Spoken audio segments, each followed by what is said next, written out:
किसान भाइयों, कृषि दर्शन में एक बार फिर से आपका बहुत बहुत स्वागत है। किसान भाइयों, आज कार्यक्रम में आपको बताएंगे कि इस सप्ताह आपको कौन कौन से कृषि कार्य करने हैं और किन चीज़ों का विशेष ध्यान रखना है। कार्यक्रम में हमारा आज का विषय है खरीफ फसलों में सूत्रकृमि की समस्या और समाधान। सूत्रकृमि क्या होते हैं, कितने प्रकार के होते हैं और ये किस तरह से खरीफ फसलों को नुकसान पहुंचाते हैं और किस तरह से हमारे किसान भाई अपनी फसलों को सूत्रकृमियों से बचा सकते हैं। आज इस अहम विषय पर हम कार्यक्रम में चर्चा करने वाले हैं और आपको अहम जानकारी देने के लिए आज हमारे साथ स्टूडियो में उपस्थित है हमारे विशेषज्ञ। हमारे साथ है डॉक्टर हेमराज गुर्जर, सहायक आचार्य सूत्रकृमि विज्ञान, राजस्थान कृषि अनुसंधान, जयपुर। आपका हमारी तरफ से और हमारे किसान साथियों की तरफ से कृषि दर्शन के मंच पर बहुत बहुत स्वागत है, बहुत बहुत अभिनंदन है। नमस्कार किसान साथियों, जिस तरह से हमने आपको कार्यक्रम में की शुरुआत में बताया कि आज हम सूत्रकृमि को लेकर बातचीत करने वाले हैं। सूत्रकृमि एक सूक्ष्म प्रकार के कीट होते हैं जो मिट्टी में पाए जाते हैं और ये पौधों की जड़ों को नुकसान पहुंचाते हैं, जिससे कि उत्पादन में गिरावट आती है। ये एक फोन इन लाइव कार्यक्रम है। यदि आज के इस टॉपिक से रिलेटेड आपके मन में कोई भी सवाल है या कुछ भी आप जानना चाहते हैं तो आप हमसे सीधे संपर्क कर सकते हैं। तो फटाफट से नोट कर लीजिए हमारा फ़ोन नंबर। हमारा पहला नंबर है 2704098। हमारा दूसरा नंबर है 2704999। किसान साथियों, फ़ोन करने से पहले हमारा STD कोड लगाना नहीं भूलें। हमारा STD कोड है 0141। हमारे किसान साथियों को सूत्रकृमियों के बारे में अक्सर जानकारी नहीं होती है। हम बात करना चाहें कि विस्तृत रूप से सूत्रकृमि क्या होते हैं, क्या जानकारी देंगे हमारे किसान साथियों को? बिल्कुल, राम राम किसान भाइयों जी। पादप परजीवी सूत्रकृमि ऐसे सूक्ष्म जीव होते हैं जो हमारी फसलों को अदृश्य शत्रुओं के रूप में नुकसान पहुंचाते हैं जी। पादप परजीवी सूत्रकृमि ऐसे सूत्रकृमि हैं जो सिर्फ हमारी फसलों को नुकसान पहुंचाते हैं जी। सूत्रकृमि मुख्य रूप से ऐसी फसलें हैं हमारी जो नमी प्रिय फसलें हैं या जिन फसलों को ज़्यादा पानी की आवश्यकता होती है, उन फसलों में ज़्यादा नुकसान पहुंचाएंगे। सूत्रकृमि सूक्ष्मकाय जीव होते हैं, इन्हें किसान भाई खुली आंखों से नहीं देख सकते हैं जी। इनको देखने के लिए एक विशेष प्रकार के उपकरण होता है, माइक्रोस्कोप, जिसकी सहायता से सूत्रकृमियों को देखा जा सकता है जी। दूसरा ये कि सूत्रकृमि भाइयों को अगर लगता है कि उनकी फसलों के अंदर सूत्रकृमि का प्रकोप है तो कुछ ऐसे लक्षण हैं जिनके आधार पर किसान ये कह सकता है कि उनकी फसलों के अंदर सूत्रकृमियों का आक्रमण हुआ है जी। जैसे पहला हम पौधों के ऊपरी भागों को देख करके उनके लक्षणों के आधार पर कह सकते हैं जी। पौधे की जो ऊपरी भाग है उनमें जैसे पौधों की पत्तियों का पीला पड़ना है जी। फूलों का गिर जाना है, फलों का छोटे आकार का रह जाना है और दिन के समय में पौधा 1 बजे से लगा करके 3 बजे के बीच में मुरझाता है जी। जिसको हम डे टाइम विल्टिंग के नाम से वैज्ञानिक भाषा में जानते हैं। और फाइनली इस प्रकार के लक्षण जिस पौधे के अंदर आ रहे हैं उस पौधे को आप उखाड़ के देखेंगे जी। तो उन पौधों की जड़ों के अंदर गांठें बनी हुई दिखेंगी जी। तो इस प्रकार की जो गांठें होती है वो जड़ गांठ सूत्रकृमि की होती है जी।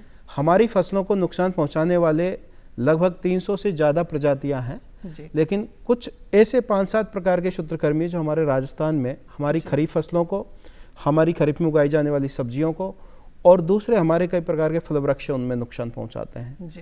तो सूत्रकृमि अदृश्य शत्रु होते हैं और ये हमारी फसलों को सर्वाधिक नुकसान पहुंचाते हैं। लेकिन सूत्रकृमियों की एक खासियत और है जी।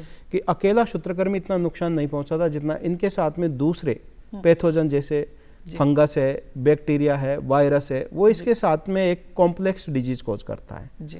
जटिल रोग पैदा कर देते हैं जी। जिससे फसलों में अधिक समय तक और अधिक मात्रा में नुकसान देखने को मिलता है।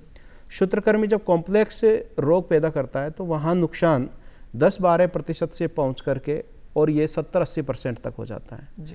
कभी कभी दलहनी फसलें जो होती हैं जिनमें जैसे मैं खरीफ में उगाई जाने वाली दलहनी फसलें हैं जी। उनमें आपका मूंग है, उड़द है, चंवला है, गंवार है, मूंगफली है, सोयाबीन है, इस प्रकार की फसलों के अंतर्गत कई प्रकार के सूत्रकृमि हैं जो नुकसान पहुंचाते हैं जिनमें जड़गांठ सूत्रकृमि सबसे महत्वपूर्ण है हमारी राजस्थान की जलवायु के अनुसार।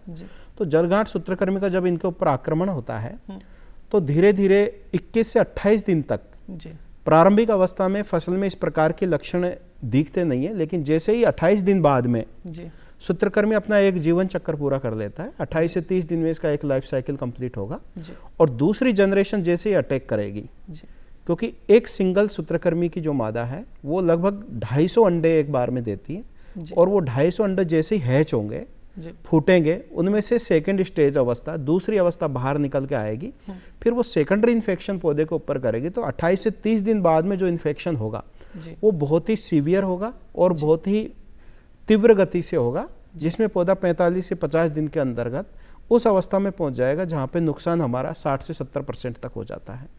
तो इस तरीके से सूत्रकृमि जो है कि अदृश्य शत्रु के रूप में नुकसान पहुंचाते हैं। जी। तो किसान भाइयों को इसका सिंपल सा यही है जी। कि वो पौधे के ऊपरी भागों को देख के और इसका नियंत्रण कर सकते हैं। नियंत्रण के बारे में अगर हम बात करेंगे तो कई प्रकार के, जैसे हम एक मॉड्यूल डेवलप करते हैं, उस मॉड्यूल के अकॉर्डिंग सिंपल सी बात ये निकल के आती है कि गर्मियों में गहरी जुताई, ये एक कल्चरल प्रैक्टिस है जिसके अंदर किसान भाई को करनी चाहिए थी। मई और जून के महीनों के अंदर 2 से 3 गहरी जुताई किसान भाइयों को करना चाहिए। ये 2 और 3 गहरी जुताई जब किसान भाई करेगा तो सूत्रकृमि की जो दूसरी अवस्था है वो प्लस सूत्रकृमि की जो मादाएं हैं वो सूर्य की सीधी किरणों से इनएक्टिव हो जाएगी और उसकी मादाओं के ऊपर सूर्य की जो तेज किरणें गिरेंगी वो खत्म हो जाएंगी। और उसके बाद में किसान भाई आएंगे गर्मियों में गहरी जुताई करने के बाद, फिर जब फसल की बुआई करेगा उससे 15 दिन पहले 10 से 12 टन गोबर की खाद 1 हेक्टर के अंदर अप्लाई करनी चाहिए उससे। क्योंकि हमारी राजस्थान की मृदा में भी और पूरे भारत की मृदाओं में भी अगर हम बात करेंगे तो ऑर्गेनिक मैटर जो है, कार्बनिक पदार्थ जिसको बोलते हैं, उसकी मात्रा बहुत कम है। ऑर्गेनिक मैटर सूत्रकृमियों की संख्या को कम करने में सबसे महत्वपूर्ण भूमिका निभाता है।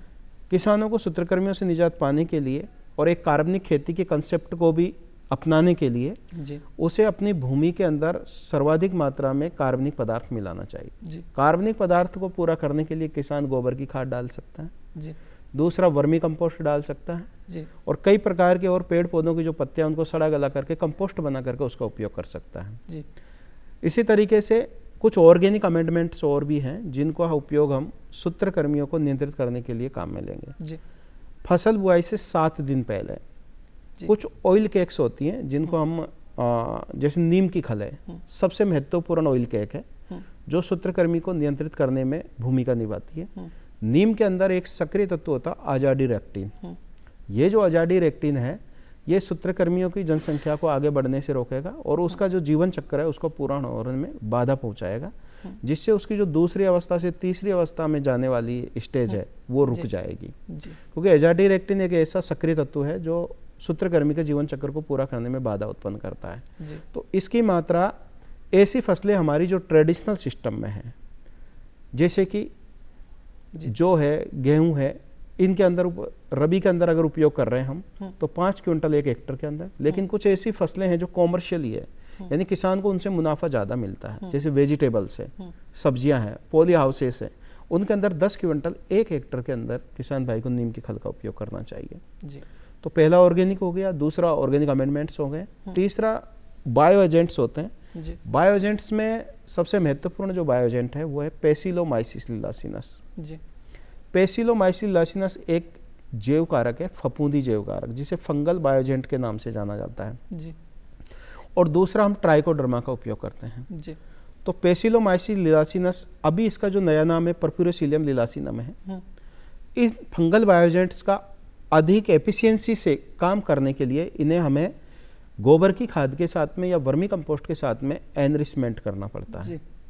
एनरिचमेंट क्या होता है? एनरिचमेंट के अंदर यह है कि हमने जो बायो एजेंट गोबर की खाद में मिक्स किया है उसके अंदर नमी 25 से 30% होगी और उसको हम लगभग 21 दिन तक मिक्स करने के बाद में छायादार स्थान पर रख देते हैं, जिससे इसके अंदर जो फंगल स्पोर है वो मल्टीप्लाई होंगे और उससे उनकी संख्या बढ़ जाएगी। लगभग 2.5 किलोग्राम बायो एजेंट है, चाहे वो पेसिलोमाइसिस है चाहे ट्राइकोडर्मा है, उसको 1 क्विंटल यानी 100 किलोग्राम FIM के अंदर एनरिचमेंट करेंगे और उसके बाद में उसको हम 1 हेक्टर के अंदर समान रूप से उपयोग करते हैं बुआई के समय।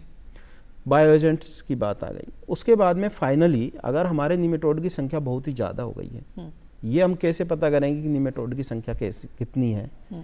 इसके लिए हमारे राजस्थान में एक तो राजस्थान कृषि अनुसंधान संस्थान दुर्गापुरा, दूसरा SKN कॉलेज श्री कर्ण नरेंद्र कृषि महाविद्यालय जोबनेर और तीसरा राजस्थान कृषि महाविद्यालय उदयपुर। ये राजस्थान में 3 सेंटर है जहाँ पे हम सूत्रकृमियों की जांच करवा सकते हैं। किसान भाइयों के लिए ये फ्री ऑफ कॉस्ट होता है। किसान भाई कुछ नहीं करें, अपनी खड़ी फसल में से जी लगभग ऊपर की 2-3 इंची की मिट्टी हटा करके उसका जो जड़ क्षेत्र है जी वहाँ से लगभग 200 ग्राम मिट्टी और लगभग 30-40 ग्राम जड़ जी का सैंपल इन 3 जो केंद्र मैंने आपको बताया, राजस्थान कृषि अनुसंधान संस्थान दुर्गापुरा, जी श्री कर्ण नरेंद्र कृषि महाविद्यालय जोबनेर और राजस्थान कृषि महाविद्यालय उदयपुर में भिजवा सकते हैं। किसान को फ्री ऑफ कॉस्ट उसकी जांच 48 घंटे के अंदर आ जाएगी कि उसका लेवल कितना है। अगर सूत्रकृमि का लेवल 1 से 1.5 लार्वी पर ग्राम ऑफ सॉइल है, 1 ग्राम के अंदर 1 से 1.5 लार्वी है जी तो उस कंडीशन में उसे सभी प्रकार के जो सूत्रकृमि को नियंत्रित करने के उपाय हैं उनका उपयोग करना होगा। अगर इनकी तादाद इससे नीचे है तो किसान भाई कुछ सामान्य तरीके हैं, जैसे गर्मियों में गहरी जुताई हो गई जी कुछ रोग रोधी किस्मों का उपयोग कर सकता है, तीसरा कुछ ऑर्गेनिक अमेंडमेंट्स का उपयोग कर सकता है। लेकिन इनकी तादाद अगर 1.5 लार्वी या 3 लार्वी या 4 लार्वी है जो कि एक इकोनॉमिक थ्रेशोल्ड लेवल से बहुत ज़्यादा है, जी उस कंडीशन में किसान भाइयों को फिर केमिकल्स का उपयोग करना है, सूत्रकृमि नाशी रसायनों का उपयोग करना है। जी रसायन से हमारे लिए भी, ह्यूमन बींग्स के लिए, मानव जीवन के लिए मतलब, और हमारे जो पशु है पशुधन के लिए नुकसानदायक होते हैं। तो ध्यान ये रखना है कि रसायनों का उपयोग कम से कम किया जाए, कम मात्रा में किया जाए। लेकिन जब सूत्रकृमि की तादाद अगर 3-4 लार्वी पर ग्राम ऑफ सॉइल हो गई है तो उस कंडीशन में केमिकल्स के अलावा और कोई उपाय हमारे पास बचता नहीं है। तो रसायनों में सबसे जो पुराना केमिकल चलता आ रहा है वो कार्बोफ्यूरॉन 3G है। इन दिनों में इसकी थोड़ी सी इफेक्टिवनेस कम हो गई है, लेकिन फिर भी कई किसान भाई जो पहली बार अगर कोई केमिकल पे जाना चाह रहा है तो वो कार्बोफ्यूरॉन 3G 50 किलोग्राम मात्रा 1 हेक्टेयर में काम मिलेगा जी और मैं सक्रिय तत्व की बात करूंगा तो 1.5 किलोग्राम सक्रिय तत्व 1 हेक्टेयर में फसल बुआई के समय काम मिलेगा। जी दूसरा जो रसायन है वो निमिटिज फ्लूएन सल्फोन के नाम से आता है। जी इसकी जो 2% एक्टिवनेस आती है, एक्टिव इंग्रेडिएंट है, उसको काम में लेगा 18 किलोग्राम 1 हेक्टेयर के अंदर फसल बुआई से पहले काम में लेगा। और तीसरा सबसे अभी रिसेंट जो चल रहा है वो फ्लोपाइरम जी जो कि एक लिक्विड फॉर्मुलेशन आती है, तरल रूप में आता है जी और इसको हम खड़ी फसल में उपयोग कर सकते हैं। फ्लोपाइरम को बेलम प्राइम के नाम से भी जाना जाता है। इसकी मात्रा 500 ml मात्रा 1 एकड़ के अंदर किसान भाई यूज करेगा। खड़ी फसल में जैसे हम बात करेंगे कि पॉली हाउसेस के अंदर टमाटर है, खीरा है, इस तरीके की फसलें अगर वो किसान भाई लगा रहा है तो सिंपल से मैं ये कहना चाहूँगा कि काउंट ईच प्लांट, एक पौधे के अंदर अगर उसकी मात्रा इसको देना है तो कुछ नहीं करेगा किसान भाई, लगभग आधा ml दवाई 1 लीटर पानी में मिला के और 100 ml उसको 10 पौधों में डाल दें। जी ये यूँ समझ लें कि 500 ml दवाई को 700 से 1000 लीटर पानी में ड्रिप के थ्रू वो उसके पॉली हाउस में दे सकता है। तो वेलम प्राइम जो दवाई है ये या फ्लोपाइरम जो दवाई है इसके अंदर 2 प्रकार की निमेटिसाइडल एक्टिविटी है। एक तो ये फंजीसाइड है। जिस तरह से आप बता रहे हैं कि सूत्रकृमि हमारी फसलों के अदृश्य शत्रु होते हैं, और बात करें कुछ सूत्रकृमियों की, जिस तरह से आपने अभी बताया पादप परजीवी सूत्रकृमि, ये एक इस प्रकार के सूत्रकृमि होते हैं जो पौधों से ही पोषण प्राप्त करते हैं और पौधों को ही नुकसान पहुंचाते हैं। आपने जड़ गांठ सूत्रकृमि की बात करी, तो हम कुछ अन्य सूत्रकृमियों की बात करें तो वो कौन से होते हैं, और राजस्थान की स्थितियों परिस्थितियों को देखते हुए राजस्थान में कौन से सूत्रकृमि पाए जाते हैं जो फसलों को बहुत ज़्यादा नुकसान पहुँचाते हैं? देखिए, जड़कांठ सूत्रकृमि तो सबसे महत्वपूर्ण सूत्रकृमि है, जिसे हम सर्वभक्षी के नाम से जानते हैं, यानी feed on variety of crops, सभी प्रकार की फसलों में नुकसान पहुंचाता है जी। इसके अलावा हमारे राजस्थान में एक गेहूं और जौ के अंदर जो सूत्रकृमि लगता है वो है हिट्रोडेरा वेनी, जो कि गेहूं और जौ के अंदर मोलिया रोग काज करता है जी।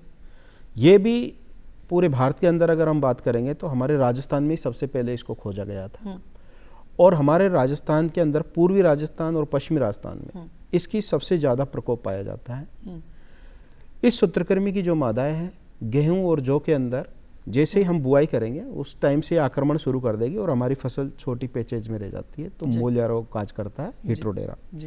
इसके बाद में तीसरा सूत्रकृमि हमारा निकल के आता है रोटाइलेंकुलस रेनिफॉर्मिस है, जिसको हम गुर्दाकार सूत्रकृमि के नाम से जानते हैं। ये किडनी शेप निमेटोड होता है और ये हमारी जितनी भी सारी पल्सेज हैं उनके अंदर नुकसान पहुंचाएगा जी। इस सूत्रकृमि की राजस्थान में भी और पूरे इंडिया में जी 2 रेस पाई जाती है। दो प्रजातियां कह दें, जिनके अंदर एक तो रेस ए होता है और रेस बी होता है दूसरा। रेस ए के अंदर क्या होता है, ये सूत्रकृमि की जो प्रजाति है मुख्य रूप से केस्टर, कॉटन और काउपी के अंदर नुकसान पहुंचाते हैं। यानी केस्टर होता है आपका अरंडी, कॉटन कपास, और काउपी आपकी चंवला जो फसल होती है जी, उसके अंदर नुकसान पहुंचाएगी, और रेस बी होती है वो चंवला के अंदर नुकसान पहुंचाता है। तो ये हमारा तीसरा सूत्रकृमि राजस्थान में मुख्यतः प्रोमिनेंट। फिर आता है आपका रोटाइलेंकुलस रेनिफॉर्मिस के बाद में टाइलेंकुलस सेमीपेनेट्रांस। टाइलेंकुलस सेमीपेनेट्रांस एक नींबू सूत्रकृमि के नाम से जाना जाता है, क्योंकि राजस्थान का मैक्सिमम एरिया झालावाड़ जिला और श्रीगंगानगर ऐसे एरिया जहाँ पे श्रीगंगानगर में किन्नों की खेती की जाती है और झालावाड़ में संतरे की खेती की जाती है। इसके अलावा हमारे राजस्थान में कई नींबू वर्गीय फसलें उगाई जाती हैं जिनके अंदर इस सूत्रकृमि का आक्रमण होता है। ये जो सूत्रकृमि है ये इस प्रकार का सूत्रकृमि है जो हमारी फसलों को उगने से लगा करके और जब फ्रूटिंग होती है वहाँ से लगा करके ये सेमी एंडोपैरासिटिक नेचर का होता है, आधा जड़ के अंदर होता है आधा जड़ के बाहर होता है। जड़ गांठ सूत्रकृमि है, ये दूसरे सूत्रकृमि सारे के सारे पौधे की जड़ों के अंदर नुकसान पहुंचाते हैं, लेकिन कुछ सूत्रकृमि ऐसे भी हैं जो पौधे के ऊपरी भागों में नुकसान पहुंचाते हैं। डॉक्टर साहब हम बात करें कुछ अन्य बचाव के उपायों की, जिस तरह से आपने जैविक उपायों के बारे में बताया, रासायनिक उपायों के बारे में बताया, यदि हम बात करें फसल चक्र करके भी जो उपाय होता है, फसल चक्र को अपनाकर कैसे हमारे किसान साथी खरीफ फसलों को सूत्रकृमियों से बचा सकते हैं? देखिए किसान भाई, सबसे पहले तो ये समझना होगा कि फसल चक्र क्या है जी।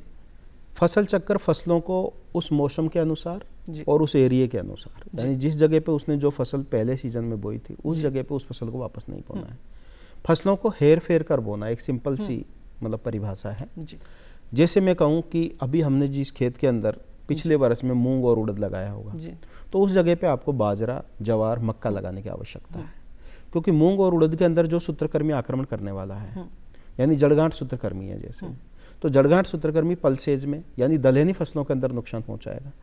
और हमने अगर उनकी जगह पे बाजरा, जवार, मक्का लगा दिया तो उस सूत्रकृमि का आक्रमण नहीं होगा। तो ये फसल चक्र सूत्रकृमि को नियंत्रण करने में महत्वपूर्ण भूमिका निभा रहा है, क्योंकि हमने उसका जो होस्ट है जिसके ऊपर वो अपना जीवन यापन करेगा उसको बदल दिया है। यानी कुछ ऐसे सूत्रकृमि जो होस्ट स्पेसिफिक होते हैं, जैसे मैंने आपको अभी बताया था कि सिस्ट निमेटोड जो है हिटोडेरा वेनी जो मोलिया रोग खोज करता है, गेहूं और जौ में ही करता है, अगर उसकी जगह के किसान भाई जो है रबी के अंदर चना ले लेता है या सरसों ले लेता है तो उसके अंदर फिर उसका आक्रमण नहीं होगा। तो फसल चक्र सूत्रकृमियों को नियंत्रित करने में भूमिका निभाते हैं, क्योंकि उनको उनका जो होस्ट है वो नहीं मिल पाता है। जब वो होस्ट नहीं मिलेगा तो उसका जीवन चक्र पूरा नहीं होगा, तो वो नियंत्रित होता है। तो फसल चक्र इस तरीके से सूत्रकृमि नियंत्रण में भूमिका निभाते हैं। डॉक्टर साहब, करीब करीब आपने बहुत महत्वपूर्ण जानकारियाँ आज हमारे किसान साथियों को प्रदान की है। कुछ और जानकारियाँ कम शब्दों में आप संक्षिप्त में प्रदान कर सके तो क्या मैसेज देना चाहेंगे जाते जाते, क्योंकि कार्यक्रम की अपनी समय सीमा है। यस, देखिए किसान भाइयों, मैं तो यही कहना चाहूँगा कि सूत्रकृमि के बारे में अगर नियंत्रण करना है आपको सूत्रकृमियों का, तो प्रिकॉशंस बेटर देन क्योर है, यानी सावधानी उपचार है। आप खरीफ फसलों के अंदर ले लो, चाहे दूसरी फसलें ले लो, आपके फल वाले वृक्ष ले लो, आपके पॉली हाउसेस ले लो, अगर आप पॉली हाउस है या ग्रीन हाउस स्थापित करने जा रहे हैं तो आपको सबसे पहले पॉली हाउस या ग्रीन हाउस लगाने से पहले या बगीचा लगाने से पहले या अपनी खरीफ की फसलें बोने से पहले सबसे पहले आपको सूत्रकृमि की प्रारंभिक अवस्था का पता लगाना पड़ेगा, यानी उसकी प्रारंभिक संख्या कितनी है, जिसे हम इनिशियल निमेटोड पॉपुलेशन के नाम से जानते हैं। इनिशियल निमेटोड पॉपुलेशन की जांच करने के बाद में हमने जो उपाय सुझाए हैं उनका उपयोग आपको करना है, अगर उनकी संख्या इकोनॉमिक थ्रेशोल्ड लेवल से ऊपर है तो। दूसरा मैं ये भी कहना चाहूँगा, थोड़ा सा गवर्नमेंट से, सरकार से भी हमारा निवेदन है कि जिस तरीके से सरकार ने एक स्कीम चला रखा है सॉइल हेल्थ कार्ड, उस सॉइल हेल्थ कार्ड के अंदर क्या कर रहे हैं हम, फसलों को जो पोषक तत्वों की आवश्यकता है उसका तो कॉलम है, लेकिन हमारी फसलों को नुकसान पहुंचाने वाले जो सूत्रकृमि हैं कार्यक्रम की भी समय सीमा है, हमें कार्यक्रम को समाप्त करना पड़ेगा। हमने बहुत तो उसका भी एक कॉलम सूत्रकृमि की जांच का होना चाहिए प्रदान की है। किसान भाइयों, आशा करते हैं कि आपको आज का कार्यक्रम पसंद आया होगा और आप दी गई जानकारी का लाभ उठाएंगे। फिर भी आपके मन में कोई सवाल है तो आप हमें पत्र लिख सकते हैं। हमारा पता है कार्यक्रम कृषि दर्शन, दूरदर्शन केंद्र, झालाना डूंगरी, जयपुर। आप हमें ईमेल भी कर सकते हैं। हमारा ईमेल एड्रेस है krishidarshanjaipur@gmail.com। आज के लिए इतना ही। कल फिर मिलेंगे एक नए विषय और नई जानकारी के साथ। किसान साथियों की तरफ से और हमारी तरफ से आपका कृषि दर्शन के मंच पर आने के लिए बहुत बहुत धन्यवाद। धन्यवाद। और किसान साथियों आपका भी बहुत बहुत धन्यवाद। नमस्कार।